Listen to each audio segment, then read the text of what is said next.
Shalom, renungan hari ini terambil di dalam Roma 7 ayat 4. Begini firman Tuhan.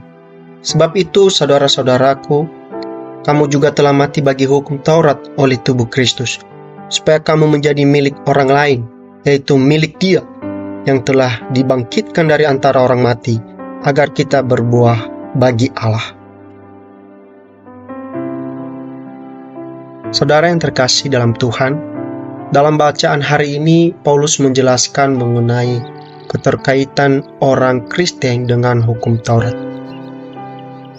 Ia memulainya dengan analogi untuk memudahkan para pembacanya memahami pengajaran firman Allah.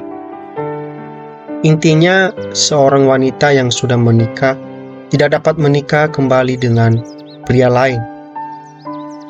Tapi jika suami pertamanya masih hidup dan wanitanya tersebut menikah, maka ia dianggap berzina. Tapi jika suami pertamanya itu sudah meninggal, maka ia boleh untuk menikah kembali dengan orang lain. Bapak Ibu, demikian pula bagi mereka yang berada di bawah kuasa hukum Taurat. Mereka terikat dengan hukum itu sampai akhir hayat. Selama berada di wilayah hukum itu, kedagingan dan hawa nafsu mereka dibangkitkan untuk berbuat dosa yang berujung kepada maut. Melalui pengorbanan Kristus, mereka mati dan bangkit bersamanya sebagai ciptaan baru. Sejak detik itu, mereka terbebas dari kuasa hukum itu. Sebaliknya, terikat kepada Yesus Kristus. Sebelumnya, mereka berusaha menjadi benar dengan menaati hukum Taurat. Kini, dalam Kristus, mereka dibenarkan dalam roh dan menjadi manusia baru yang baru, dimampukan untuk melayani dan berbuah bagi Kristus.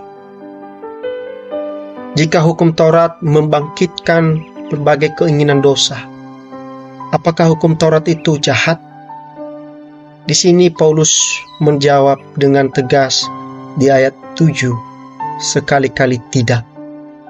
Sesungguhnya hukum Taurat dan firman Tuhan itu kudus, benar, dan baik adanya. Yang pertama, kita melihat bahwa hukum Taurat membuat kita menyadari perilaku dan kondisi keberdosaan kita. Dan yang kedua, hukum Taurat menyingkapkan keburukan dosa dan akibat dosa yang dapat membawa manusia kepada kematian kekal. Tetapi sebagai orang yang telah ditebus oleh Yesus Kristus, kita tidak terikat dengan kewajiban menjalankan hukum Taurat dan segala peraturan tambahannya seperti orang Yahudi.